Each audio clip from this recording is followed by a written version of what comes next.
के दौरान क्या करवा चौथ का व्रत रख सकते हैं क्या? बहुत से ऐसे सवाल जो है महिलाओं में उठते हैं। देखिए, ये जो है ना, इसकी बहुत सारी मान्यताएं हैं। कई लोग इस चीज़ को बहुत ट्रेडिशनली लेते हैं कि पीरियड्स हैं तो पूजा पाठ में नहीं बैठना चाहिए, लेकिन जैसे जैसे मॉडर्न ज़माना आ रहा है लोगों की सोच भी बदल रही है। देखिए, पीरियड्स में हम पूजा पाठ के लिए क्यों मना करते हैं? क्योंकि उस टाइम पे जो फीमेल का जो एनर्जी लेवल होता है ना, वो अलग ही होता है। उस टाइम पे आप पूजा पाठ करते हैं क्योंकि बॉडी में बहुत सारे हार्मोनल चेंजेस होते हैं। लेकिन ज्योतिष जो है वो ये किसी भी तरीके से पीरियड्स में करवा चौथ के व्रत की मनाही नहीं करता है। लेकिन अगर आपकी फैमिली में इस चीज़ को लेके काफ़ी परहेज़ है, लोग नहीं मानते हैं, तो ऐसे में महिलाएं जो है पूजा के साथ सामान को ना छुएं। वो अपने घर में किसी और सुहागन के द्वारा पूजा का सामान जो है वो अर्पित करवा सकती हैं।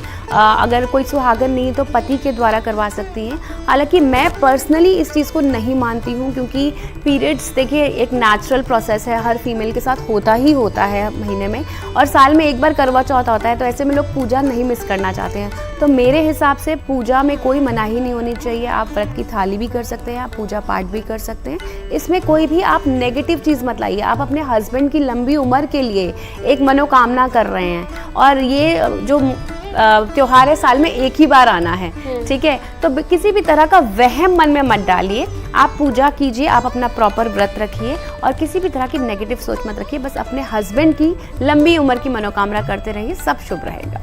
ये बहुत ही अच्छी बात आपने बताई पूजा जी। अब राशियों के बारे में हम जानेंगे जल्दी जल्दी, एक एक राशि के बारे में। सबसे पहले मैं वान्या जी से ही जान लेती हूँ। वान्या जी, कौन सी राशि क्या खास उपाय करे वो आपसे जानना चाहूंगी। सबसे पहले मेष राशि के बारे में आप बता दीजिए। देखिए, अगर मेष राशि की बात करते हैं तो मेष राशि वालों, अगर आप व्रत रख रहे हो तो आज के दिन अगर आप रेड साड़ी अगर आप पहनते हैं तो बहुत अच्छा है। या अगर आप गिफ्टिंग कर रहे हैं जो आप व्रत के बाद, तो आप अपनी सास को भी कुछ लाल रंग की साड़ी दे सकते हैं, कुछ गोल्ड का जो है वो भी आप दे सकते हैं, लाल चूड़ियाँ दे सकते हैं। कुछ भी आपको बेसिकली रेड कलर को थोड़ा सा वो करना है, लाल रंग की मिठाई दे सकते हैं, जैसे कि गाजर की बर्फ़ी हो गई। कुछ लाल रंग की ज्वेलरी में आप जैसे कोरल दे सकते हैं, कुछ क्रिस्टल्स में। तो इस तरह की चीज़ें जो हैं आप दे सकते हैं।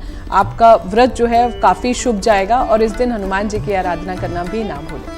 अब पूजा जी से वृषभ राशि के बारे में जानना चाहेंगे। पूजा जी, वृषभ राशि के बारे में बता दीजिए। वृषभ राशि के स्वामी शुक्र हैं, तो आप जितनी भी वृषभ राशि की स्त्रियां हैं या उनकी सास अगर वृषभ राशि की हैं, तो वो पिंक या सिल्वर कलर के कपड़े दे सकती हैं, ज्वेलरी दे सकती हैं, चांदी की, प्लैटिनम की, या फिर डायमंड की ज्वेलरी दे सकती हैं गिफ्ट में। और साथ ही इस दिन आप चावल का दान कर सकते हैं। और वृषभ राशि की जितनी भी महिलाएं हैं, इस दिन लक्ष्मी माता को यदि लाल गुलाब अर्पित करते हैं तो बहुत ही शुभ होगा उनके लिए करवा चौथ का व्रत। मिथुन राशि के बारे में वान्या जी आप बता दीजिए। मिथुन राशि की अगर हम बात करते हैं तो मिथुन राशि की जो भी फीमेल्स हैं या आपके जिसको आप दे रहे हैं, अगर वो मिथुन राशि से बिलोंग करते हैं, तो आप कुछ भी हरी साड़ियाँ दे सकते हैं। हरी साड़ी दे दो, आप चूड़ी दे दो हरे रंग की आप कोई मिठाई दे सकते हो, जैसे परवल की एक मिठाई आती है। इसके बाद जो है आप गिफ्टिंग में मुझे ऐसा लगता है कि एक प्लांट भी दे सकते हो। जैसे जैसे आप वो प्लांट की सेवा करेंगे तो वो पौधा ग्रो करता है, तो इसमें सामने वाले की भी अपनी ग्रोथ भी होती है। इसके अलावा जो है आप लाल श्रृंगार का कुछ और सामान भी दे सकते हैं। रेड कलर, ग्रीन कलर के आप क्रिस्टल्स दे सकते हैं, जैसे कि आपका पेरिडॉट हो गया क्रिस्टल्स में, एमरल्ड हो गया, पन्ना आप गिफ्ट कर सकते हैं। पूजा जी, कर्क राशि के बारे में बता दीजिए। देखिए, कर्क राशि की यदि मैं बात करूं तो सिल्वर कलर के आप कोई भी ज्वेलरी, चांदी की ज्वेलरी दे सकते हैं, मून स्टोन दे सकते हैं, पर्ल की ज्वेलरी गिफ्ट आइटम्स में दे सकते हैं। साथ ही मंदिर में आप दूध और चावल का दान करके आ सकते हैं, ये बहुत शुभ रहेगा। साथ ही आप जो है इस टाइम चंद्रमा में जब अर्घ डालते हैं तो थोड़ा सा आप दूध, तो उसमें कच्चा दूध तो आप मिक्स करते ही हैं। और अगर आपकी सासू माँ अगर कर्क राशि की हैं तो उनको कुछ चांदी का आइटम गिफ्ट कीजिए और सफ़ेद मिठाई दीजिए, बहुत ही शुभ रहेगा। वान्या जी, सिंह राशि के बारे में बता दीजिए, क्या खास उपाय करें? सिंह राशि की अगर हम बात करते हैं तो आप लोग कुछ लाल रंग की साड़ी या गोल्डन कलर की साड़ी जो है वो आप अपनी सासू माँ को गिफ्ट कर सकते हैं। कुछ गोल्ड भी गिफ्ट कर सकते हैं। कुछ सन का जो है, जैसे कॉपर का सन होता है, अगर वो अपने ईस्ट डायरेक्शन में लगाएं तो वो भी चीज़ जो है आप गिफ्ट कर सकते हैं, आपको अच्छा लगेगा। इसके अलावा जो है आप कुछ भी लाल मिठाई दे सकते हैं। एक गोल्डन कलर का कुछ एक सुंदर सा चुन्नी या गोल्डन कलर की हैंकी भी दे सकते हैं, या फिर आप कुछ भी अनाज का दान किसी को भी कर सकते हैं। पूजा जी, कन्या और तुला राशि दोनों के बारे में आप बता दीजिए दर्शकों को। देखिए, कन्या राशि की बात करूँ तो हरे रंग के आप फल फ्रूट ये दान कर सकते हैं। सब्जियों का दान मंदिर में कर सकते हैं, हरी सब्जियों का। और अपनी मदर इन लॉ या अपनी डॉटर इन लॉ को आप हरे रंग की चूड़ियाँ, हरे रंग की साड़ी या कपड़े वस्त्र अर्पण कर सकते हैं, बहुत शुभ रहेगा। तुला राशि की यदि बात करूँ तो तुला राशि में आप सिल्वर या पिंक कलर का इस्तेमाल कर सकते हैं। आप वाइट कलर की मिठाई जैसे छेना मुर्गी या सफ़ेद बर्फ़ी आप दे सकते हैं, वो बहुत शुभ रहेगा। साथ ही प्लैटिनम की या पर्ल की या फिर सिल्वर की ज्वेलरी आप गिफ्ट कर सकते हैं, जो आपके और आपकी सासू माँ के, मदर इन लॉ के रिश्तों को मजबूत करेगा। वान्या जी, वृश्चिक राशि और साथ ही धनु राशि के बारे में आप बता दीजिए, क्या कुछ खास उपाय करें और क्या गिफ्ट दें? वृश्चिक राशि की अगर बात करते हैं तो आप जो है इस दिन हनुमान जी की आराधना करें, कुछ लाल मिठाई दे सकते हैं। इसके अलावा कुछ रेड स्टोन की ज्वेलरी जो है वो भी जो है आप गिफ्ट कर सकते हैं। इसको छोड़कर जो है आप रेड कलर की साड़ी, लाल चूड़ियाँ जो है ये सब भी दे सकते हैं। लाल रंग का आप सूट भी दे सकते हैं, रेड कलर का कुछ हैंकी दे सकते हैं, रेड कलर की कुछ चुनरी भी दे सकते हैं। इसके अलावा जो है धनु राशि पर आ जाते हैं। धनु राशि के लोग, आप लोग अपनी सासू माँ को कुछ पीली मिठाई दे सकते हैं, कुछ ब्राह्मण को पीली मिठाई, पीली धोती जो है, पीला कपड़ा वो आप गिफ्ट कर सकते हैं। पीले रंग की चूड़ियाँ भी आप अपनी सास को दे सकते हैं। पीले रंग की मिठाई लाइक पतीसा हो गया, लड्डू हो गए, वो दे सकते हैं। कुछ गोल्ड दे सकते हैं, कुछ सिट्रीन दे सकते हैं जिसे पीला सुनहला भी कहते हैं, वो सब चीज़ें भी जो है आप गिफ्ट कर सकते हैं। ठीक है। मकर राशि और मीन राशि के बारे में पूजा जी आप बता दीजिए। देखिए, मकर और कुंभ राशियां जो हैं दोनों शनिदेव की राशियां हैं, तो ऐसे में हम काला रंग तो इस्तेमाल करेंगे नहीं, तो आप नीले रंग की चूड़ियां, नीले रंग के वस्त्र दोनों ही राशियों के लिए, मकर और कुंभ के लिए है, क्योंकि शनि की राशियां हैं, तो आप नीला या बैंगनी रंग आप इस्तेमाल कर सकते हैं। बैंगनी चूड़ियाँ, नीले चूड़ियाँ, इस रंग के वस्त्र आप अर्पित कर सकते हैं। एमेथिस्ट आप गिफ्ट कर सकते हैं। और अगर कुंडली के अनुसार ये जो ब्लू सफ़ायर होता है उसकी भी कोई ज्वेलरी आइटम आप गिफ्ट कर सकते हैं। साथ ही आप मंदिर में जाके काले तिल अर्पित कर सकते हैं, सरसों के तेल का दिया जला सकते हैं। दोनों ही राशियों के लिए बहुत शुभ है। मकर कुंभ राशि की बात कर ली। वान्या जी, एक राशि मीन राशि बची हुई है, उसके बारे में आप बता दीजिए, वो क्या खास उपाय करे, सासू माँ को क्या गिफ्ट दे? मीन राशि वालों, आप लोग काफ़ी देर से इंतज़ार कर रहे थे, बट सब्र का फल मीठा होता है। तो आप जो है येलो कलर की कुछ भी मिठाई दे सकते हैं मीन राशि वालों। आप कुछ खुद भी घर में बना सकते हैं, कुछ भी पीले रंग की मिठाई, बेसन का हलवा भी आप बना सकते हैं। इसके अलावा जो है आप सिट्रिन, जिसे हिंदी में पीला सुनहला कहते हैं, वो दे सकते हैं। कुछ पुखराज का दे सकते हैं। याद रखें, आज के दिन जो है आप मीन राशि वाले हैं तो अपने गुरु का, ब्राह्मण को, उनको भी आप जाके उनका आशीर्वाद लें और उनको जो है कुछ भी पीली मिठाई, पीले रंग का दान, पीले रंग की धोती, पीले रंग का कुर्ता या कुछ भी गोल्ड आइटम जो है आपकी समर्थता अनुसार आप दे सकते हैं। तो ये तो हमने राशियों के बारे में जान लिया। एक छोटा सा सवाल है जो मैं पूजा जी से लेना चाहूंगी। पूजा जी, करवा चौथ व्रत जब महिलाएं रखती हैं, जाहिर सी बात है बहुत ही कठिन ये व्रत होता है। व्रत जब खोलते हैं तो क्या क्या खाना चाहिए, कौन सा फल मिलता है, जरा आप वो हमारे दर्शकों को बता दीजिए। देखिए, करवा चौथ का निर्जला व्रत होता है, तो ऐसे में ना पानी पिया जाता है ना खाना खाया जाता है, और इस बार लगभग 13 साढ़े 13 घंटे का व्रत है ये। तो जब आप व्रत खोलते हैं तो कोशिश कीजिए कि हल्का रखें, ठीक है। जैसे आप व्रत खोलें तो नारियल पानी से या लस्सी या छाछ, इस तरह की चीज़ें आप ले सकते हैं। कई महिलाएं होती हैं जो सीधा चाय पीती हैं। चाय पीने से क्या होता है, थोड़ी सी एसिडिटी हो जाती है, पेट दर्द की समस्याएं भी होती हैं। तो हल्का रखें, और ऐसे में आप व्रत खोलते टाइम आप ड्राई फ्रूट का सेवन कर सकते हैं, फ्रूट्स का सेवन कर सकते हैं, पंचमेवा खा सकते हैं। और खाने पीने में भी आप हल्का ही रखें खाना, सात्विक भोजन रखें, बिना प्याज अदरक लहसुन के आप खाना बनाएं। और इस दिन मांस मदिरा का बिल्कुल भी सेवन ना करें। तो जो भी खाएं बहुत हल्का खाएं, जिससे आपकी पाचन शक्ति भी रहे और आपकी बॉडी भी हाइड्रेटेड रहे, क्योंकि इतना लंबा व्रत रखने के बाद डिहाइड्रेशन लेवल बहुत ज़्यादा बढ़ जाता है। तो वाटर इनटेक आप ज़्यादा रखेंगे तो बहुत ही शुभ रहेगा। बिल्कुल पूजा जी, आपने बहुत ही अच्छे तरीके से बताया हमारे दर्शकों को कि किस हिसाब से जो है करवा चौथ का व्रत रखें। वान्या जी ने भी बताया, तरीके बताए, विधि बताई, और साथ ही उन्होंने ये भी बताया कि महिलाएं कौन से कपड़े पहने। राशियों के अनुसार भी हमने जाना कि महिलाएं कैसे इस व्रत को सफल बना सकती हैं। आप दोनों का बहुत बहुत शुक्रिया हमारे साथ जुड़ने के लिए, वान्या जी और पूजा जी, क्योंकि जो करवा चौथ का व्रत होता है बहुत ही कठिन व्रत होता है। आप पूरे विधि विधान से अगर आप जो है व्रत को रखते हैं तो अच्छा फल भी आपको मिलेगा। तो हमारी खास पेशकश करवा चौथ के खास उपाय में बस इतना ही। हमें दीजिए इजाजत, नमस्कार। खास पेशकश करवा चौथ के खास उपाय में आपका स्वागत है। मैं हूं आपके साथ आयुषी गुप्ता। करवा चौथ का व्रत एक ऐसा व्रत है जो सदियों से शादीशुदा जोड़ों के बीच प्रेम, समर्पण और उनके साथ को जो है दिखाता है। यह पर्व सुहागिन महिलाओं के लिए बेहद खास होता है। ऐसी मान्यता है कि इस व्रत को रखने से अखंड सौभाग्य की प्राप्ति होती है, साथ ही वैवाहिक जीवन सुखी होता है और इस व्रत को लेकर लोगों की अपनी अपनी मान्यताएं हैं। इस दिन महिलाएं पति की लंबी उम्र और तरक्की के लिए निर्जला उपवास रखती है, जिसका पारण चांद निकलने पर किया जाता है। करवा का अर्थ होता है मिट्टी का बर्तन और चौथ का मतलब होता है चौथा। करवा चौथ के दिन सुहागिन जो है चौथ के चंद्रमा को अर्घ्य देने के लिए इस मिट्टी के बर्तन का उपयोग करती है। करवा चौथ कार्तिक महीने के चौथे दिन मनाई जाती है और इस साल करवा चौथ पर पूजा के लिए शुभ मुहूर्त जो है 20 अक्टूबर की शाम 5:46 से शुरू होगा। ये मुहूर्त शाम 7:02 तक रहने वाला है। इस दौरान आप विधि विधान से करवा माता की आराधना और कथा सुन सकते हैं। करवा चौथ पर कैसे करें पूजा, कौन सा शुभ संयोग है और क्या है महत्व और क्या है कथा, करवा चौथ का राशियों पर क्या प्रभाव होगा, राशि अनुसार कौन से उपाय करें, तमाम सवालों पर चर्चा के लिए हमारे साथ स्टूडियो में मौजूद है ज्योतिषाचार्य पूजा भाटिया जी और वान्या आर्या जी। आप दोनों का बहुत बहुत स्वागत है। सबसे पहले पूजा जी आपसे जानना चाहेंगे कि करवा चौथ का महत्व क्या है, कब मनाया जाएगा और संयोग इस बार क्या बन रहा है। देखिए, करवा चौथ जो है सुहागन स्त्रियों का एक बहुत ही विशेष पर्व माना जाता है और कहा जाता है कि इस दिन सुहागन स्त्रियां अपने पति की दीर्घायु के लिए निर्जला उपवास रखती हैं। और ये जो पर्व है 20 अक्टूबर वाले दिन है और कार्तिक मास के कृष्ण पक्ष की चतुर्थी तिथि को मनाया जाएगा। अब 20 अक्टूबर यानी रविवार वाले दिन अगर आप देखिए तो सूर्योदय का समय सुबह 6:25 पर है। तो सूर्योदय से एग्जैक्ट 2 घंटा पहले जो है अगर आप उठें और स्नान करें, उस समय पे आप सरगी खा के अपने जो व्रत का संकल्प लेते हैं, नहा धोकर आप 16 श्रृंगार करके शिव परिवार का आराधना करने के बाद व्रत का संकल्प लेके आप सरगी की शुरुआत करते हैं। और इस दिन यदि आप देखेंगे तो बहुत ही शुभ संयोग बन रहे हैं।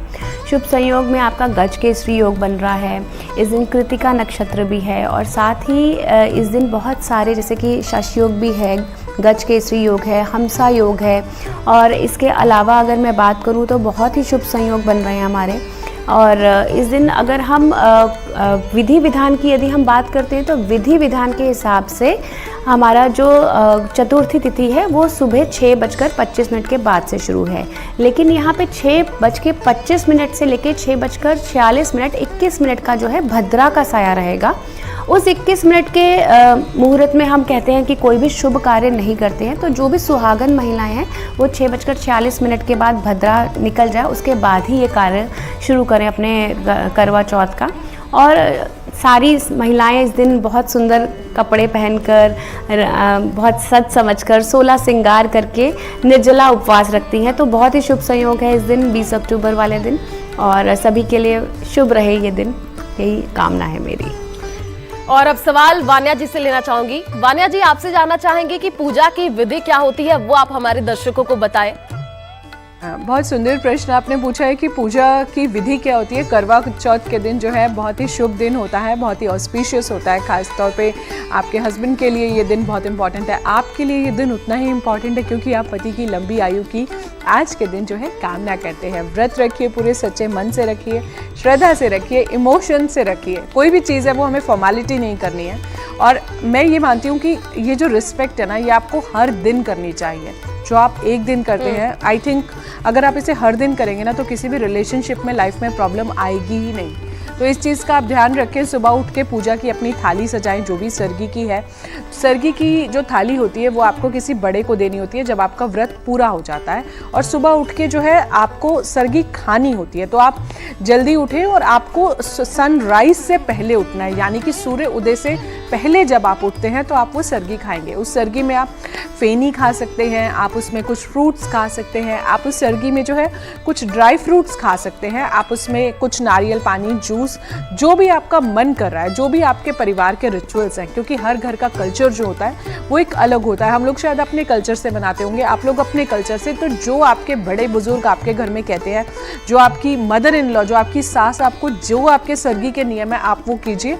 बट अदरवाइज इस सरगी की थाली में जो है 7 टाइप्स के ड्राई फ्रूट्स होते हैं, इसमें फल भी रखा जाता है। और कई जगह हम लोगों ने ट्रेडिशन में देखा कि वो सुबह खाना भी खा लेते हैं सूर्य सनराइज से पहले। आपको स्नान दान करना है, तैयार होना है, अपनी सासू माँ के साथ बैठ के जो है आपको ये सरगी खानी है, क्योंकि उसके बाद आप पूरा दिन जो है, ये निर्जला व्रत होता है और काफ़ी कठिन व्रत होता है, थोड़ा सा डिफिकल्ट होता है, क्योंकि पूरा दिन जो है आप पानी भी नहीं पीते हो। तो इसके बाद जो है जब आपने सरगी खा ली, उसके बाद जो है आपका व्रत एक तरह से वहाँ से सरगी वाला वो पॉइंट है वहीं से स्टार्ट होता है। फिर उसके बाद आप कथा करेंगे शाम के टाइम पर, तो कथा की एक पूरी आपकी थाली बनती है, उसमें आप लोग मीठी मठियाँ रखते हैं, कुछ लोग फेनी रखते हैं, फल रखते हैं, ड्राई फ्रूट रखते हैं। जहाँ पर आप जाते हैं वहाँ पर थाली, जो करवा होता है, करवा की बहुत ज़्यादा इम्पॉर्टेंस होती है। करवे में जो है आप जो है पानी और दूध में जो है दोनों मिलाकर आप रख सकते हैं। इसके अलावा जो है मीठी मठियाँ रख सकते हैं। आप अपनी थाली को एक रेड कलर की चुन्नी से जो है पूरा ढकेंगे भी, और फिर उसके बाद थालियों का हेर फेर होता है जहाँ पर कथा होती है। याद रखें कि इसमें आपको व्रत कथा ज़रूर सुननी है। एक और बहुत इंपॉर्टेंट पॉइंट मैं आपको बताती हूँ कि आपको पानी में जो है ना थोड़ा सा दूध ज़रूर डालना है। इसका रीज़न ये है कि जो हम अर्घ देते हैं जब चंद्रमा को, जब वो दूध ज़मीन पर गिरता है तो कहीं ना कहीं उसे अशुभ माना जाता है, क्योंकि वो पैरों में होता है। इसीलिए उसके अंदर जो है आपको पानी जो है वो ज़रूर डालना है। और उसके बाद जब आप कथा करके घर लौटेंगे तो वही सेम करवा आपको रखे रहना है। रात को जब चंद्रमा का अर्घ निकलेगा तब जाके आप उसी सेम करवे को छलनी से पहले चांद को देखेंगे, फिर आप अपने हस्बैंड को देखेंगे। तो ये पूरी प्रक्रिया करनी है। फिर आप अपने हस्बैंड के हाथ से, पति के हाथ से जल लेंगे, फिर आप कुछ मीठा खाएंगे। वहाँ से जो है आपका जो ये व्रत है पूरा होगा। घर में जो बड़े बुजुर्ग हैं आप उस टाइम पर उनका आशीर्वाद लेंगे, हस्बैंड का आशीर्वाद लेंगे। ये सारी चीज़ें जो हैं आपको करनी है पूरे सच्चे मन से, और चंद्रदेव से अपने पति की लंबी उम्र की कामना भी करनी है। और ये व्रत जो होता है एक रिलेशनशिप को स्ट्रॉन्ग करने का होता है, उसमें लव को इंक्रीज करने का, रिस्पेक्ट और स्टेबिलिटी का। तो ये सब चीजें भी अगर आप चंद्रदेव से मांगते हैं तो आपका व्रत जो है काफी अच्छा सफल होता है। आज के दिन आप ब्राइट कलर्स पहनिए, आप red, pink, yellow. Make sure कि आपके कलर्स जो है डल कलर्स नहीं होने चाहिए, कुछ भी ब्लैक और ब्लू वगैरह ये सब ना पहने। आज के दिन कोई फाइट्स ना करें, वैसे तो रोज ही नहीं करनी चाहिए, लेकिन आज के दिन स्पेशली आपका जो मोरल है वो बहुत ही ज्यादा, और थोड़ा सा अपने आप को बहुत ही लाइट रखना है और ज्यादा कुछ भी स्ट्रेस एंजाइटी नहीं लेनी है। मुझे लगता है कि चौथ माता, करवा माता अपने आप इतनी शक्ति देती है कि आप उस व्रत को बहुत अच्छे से पूरा कर पाए। बिल्कुल वानिया जी, आपने बहुत ही अच्छे तरीके से बताया, और सबसे अच्छी बात आपने ये कही कि इस दिन जो पति पत्नी है लड़ाई ना करें, और साथ ही ये व्रत जो है वो बहुत कठिन व्रत होता है। अब मैं पूजा जी से अगला सवाल लेना चाहूंगी। पूजा जी, करवा चौथ पर चंद्रमा को पानी देने का जो महत्व होता है इसके बारे में आपसे जानना चाहेंगे। पानी दे कैसे चंद्रमा को? देखिए, करवा चौथ पे चंद्रमा को अर्घ देने का विशेष महत्व होता है। इसमें सबसे पहले तो हम जो है वास्तु के हिसाब से दिशा का जो सबसे ज़्यादा इम्पोर्टेंस होती है कि जब हम चंद्रमा को अर्घ दे रहे हैं तो हम नॉर्थ या नॉर्थ ईस्ट की तरफ हमारा फेस होना चाहिए। और कुछ लोग मिट्टी के करवा से ही अर्घ देते हैं, कुछ लोग तांबे के लोटे से देते हैं, कुछ लोग चांदी के लोटे से देते हैं। तो जब भी आप करवा चौथ वाले दिन चंद्रमा को अर्घ देते हैं तो पानी में कुछ बूंदें आप कच्चे दूध की मिला लें, क्योंकि कच्चा दूध और जल मिश्रित पानी जो हम देते हैं उससे कहते हैं कि चंद्रमा जो होता है हमारी कुंडली में वो मजबूत होता है। और पानी में जब हम दूध मिला के अर्घ देते हैं तो वो अर्घ जो है वो ज़मीन पर गिरता है, तो पानी मिलाने से और दूध मिलाने से वो अशुभ नहीं माना जाता है। सिर्फ अगर हम सिर्फ कच्चे दूध का देंगे तो कहीं ना कहीं दूध ज़मीन पर गिरना शुभ नहीं माना जाता है, इसलिए पानी का ही मिश्रण करना अच्छा होता है। साथ ही अगर आप इसमें कुछ पंखड़ियाँ गुलाब की, लाल गुलाब की डाल देंगे ना, तो इसमें क्या होगा, आपका जो शुक्र मजबूत हो जाएगा। शुक्र मजबूत होगा, इससे क्या होगा, घर में प्रॉस्पेरिटी आएगी, घर में अच्छी उन्नति होएगी। आपके हस्बैंड का शुक्र मजबूत होगा, आपका शुक्र मजबूत होगा, तो घर में बहुत अच्छे से आप ये कहते हैं कि ग्रोथ एंड प्रॉस्पेरिटी होती है। साथ ही जब हम अर्घ देते हैं उस टाइम पे हमको क्या करना है, हमें जब अर्घ देने के बाद हम जो एक मिट्टी का दिया रखना है, जो हमारा आटे का दिया जो हम पूजा के टाइम पे यूज़ करते हैं। और अर्घ के बाद जब हम छलनी में से अपने पति देव को देखते हैं और चंद्रमा को देखते हैं। आपको पता है चंद्रमा को हम छलनी में से ही क्यों देखते हैं? इसके पीछे भी एक बहुत बड़ा हमारा जो है मान्यता है, वो ये है कि जितने छेद होते हैं ना छलनी में, कहा जाता है कि चंद्रमा का प्रतिबिंब उतने ही गुना बढ़ जाता है। और जब हम चंद्रमा को देखते हैं और अपने पति देव को देखते हैं तो पति की उम्र जो है उतने ही गुना बढ़ जाती है जितने छन्नी में छेद होते हैं। तो इसीलिए छन्नी से देखने का महत्व है। फिर हम उसके बाद हम आरती उतारते हैं। साथ ही हम अपने अर्घ देते टाइम अपने हस्बैंड का नाम आप लीजिए, उनकी रक्षा की कामना कीजिए, रक्षा स्तुति मंत्र कीजिए, साथ ही चंद्रमा के मंत्र कीजिए, ओम सोम सोमाय नमः, ओम चंद्रमसाय नमः, ये मंत्र आप कर सकते हैं। और इसके अलावा जो है आप अपने हस्बैंड के पैरों को छू सकते हैं, पैरों को छू के उनका आशीर्वाद लें और अपने व्रत का पारण करें, उनके हाथ से जल पिएं, उनके हाथ से कुछ मीठा खाएं। चंद्रमा को अर्घ जब आप दें तो कुछ अर्घ जो आप मिठाई जो आपने थाली में सजा रखी है वो चंद्रमा को भी अर्पित करें। पूजा जी यहाँ पर रोकना चाहूंगी आपको। ये तो आपने बताया कि कौन कौन से काम करने चाहिए, लेकिन लोगों के दिमाग में ये भी सवाल उठता है कि कौन से काम नहीं करने चाहिए, वो आपसे जानना चाहूंगी। जी बिल्कुल, देखिए इस दिन बहुत सारी चीज़ें हैं जो हमें नहीं करनी चाहिए। सबसे पहले तो इस दिन प्यार से पूरा दिन आपको निर्जला व्रत रखना है, तो आपस में वाद विवाद या किसी भी तरह का आर्गुमेंट आपको नहीं करना है। वैसे तो करवा चौथ वाले दिन ही किसी भी दिन पति पत्नी को आर्गुमेंट नहीं करना चाहिए, लेकिन इस दिन स्पेसिफिकली वो हमारा जो एक वो करवा का जो सॉन्ग है ना जिसमें हम बोलते हैं कि रूठड़ा मनाई ना सुतड़ा जगाई ना, तो रूठे हुए को नहीं मनाना होता है, सोते हुए को नहीं जगाना होता है, बाग में इस दिन नहीं जाना होता है, सुई धागे का काम नहीं करना होता है और किसी भी धारीदार वस्तु का इस्तेमाल इस दिन आपको नहीं करना होता है, नेगेटिव बातें नहीं करनी होती है, किसी भी कॉन्फ्लिक्टिंग सिचुएशन में नहीं रखना होता है। आप मानसिक जाप करते रहें, अपने पति की लंबी आयु के लिए अच्छी अच्छी पॉजिटिव थिंकिंग आप रखते रहिए। और इसके अलावा कुछ भी नेगेटिव कलर्स जैसे कि ब्लैक कलर का इस्तेमाल इस दिन नहीं करना होता है, वाइट कलर का इस्तेमाल इस दिन नहीं करना होता है। आप 16 श्रृंगार करते हैं तो 16 श्रृंगार में आप अलग अलग तरीके के आप देखिए, आप मांग टीका लगाएं, बिंदी लगाएं, काजल लगाएं, गले में आप हार पहने, कानों में पहने, चूड़ियाँ बिछिए, चांदी की पायल पहने, अंगूठियाँ पहने, नेल पेंट लगाएं, मेहंदी, आलता, कमर, बाजूबंद, ये सब आप 16 श्रृंगार में आपका इंक्लूड होता है। आप ये 16 श्रृंगार ज़रूर करें। इस दिन जो महिलाएं हैं ना बिल्कुल भी नेगेटिविटी ना फैलाएं और घर में अपनी सास की सेवा जरूर करें। खास मान्यता होती है, जैसे कि आपने बताया कि श्रृंगार महिलाओं को करना चाहिए बहुत ही अच्छे तरीके से। वानिया जी से एक सवाल लेना चाहूंगी। वानिया जी, करवा चौथ पर सास को भी गिफ्ट दिया जाता है, आपसे जानना चाहूंगी कि ऐसी क्या वो स्पेशल चीज होती है जो सास को देना चाहिए करवा चौथ पर? कि सास से हम सरगी के पैसे लेते हैं और जब हमारा व्रत खत्म होता है तो कोई भी बड़े बुजुर्ग जो हैं उनको जो है हम वो गिफ्ट्स देते हैं। फिर चाहे आप साड़ी दे सकते हैं, कोई सूट दे सकते हैं, कुछ ड्राई फ्रूट्स दे सकते हैं, उनके पसंद के कुछ फल दे सकते हैं, कुछ मिठाई दे सकते हैं, कुछ पैसे का शगुन का एक एनवेलप भी आप उनको दे सकते हैं। फेनी मट्ठी जो आपने कथा के टाइम पर जो खरीदी थी, तो वो चीज़ें जो आपने करवा जब आपने फेरा जब आप कथा करने गए थे तो वो चीज़ें भी जो हैं आप बाद में अपनी सासू माँ को दे सकते हैं। कुछ गोल्ड की ज्वेलरी, जो भी आपकी समर्थता हो, ऐसा नहीं है कि कोई गोल्ड डायमंड की स्टैंपिंग है, जो आपका मन करे जो भी करें पूरे दिल से करें, उनका आशीर्वाद लें। अगर आपकी सासू माँ नहीं है तो कोई मदरली फिगर को आप दे सकते हैं, अगर वो भी नहीं है तो आप मंदिर में जाकर पंडितानी को जो है कि दे सकते हैं, अगर वो भी नहीं समझ आ रहा तो किसी ब्राह्मण को आप जाके कुछ भी दे सकते हैं। जो भी करें आप पूरे रिचुअल्स के साथ करें, दिल से करें और मन में कुछ वहम ना लाएं कि हमने ये गलत करा ये सही करा, क्योंकि मुझे ऐसा लगता है कि ईश्वर जो है ना वो हमारी आस्था को देखता है, भगवान हमेशा हमारे सेंटिमेंट्स को देखता है, उसके बियॉन्ड कुछ भी नहीं होता। तो जो भी कर रहे हो सच्चे मन से करो, हस्बैंड की लंबी आयु की कामना करो, दिल से करो, अच्छे से तैयार हो और पूरा एक अच्छे हैप्पी गो लकी मूड में आप रहो, पूरा तैयार हो, 16 श्रृंगार करो पूरा अच्छे से और उसके बाद अपने करवे को बहुत अच्छे से सजाओ, अपने थाली को बहुत अच्छे से सजाओ। मतलब आपकी क्रिएटिविटी आपके वर्क में भी दिखनी चाहिए। और पूरे वानिया जी, जिस हिसाब से आप बता रही है कि व्रत कैसे रखना चाहिए, आपने बताया कि कैसे तैयारी करनी चाहिए, इसके बारे में हम और भी जानकारी लेंगे। यहाँ पर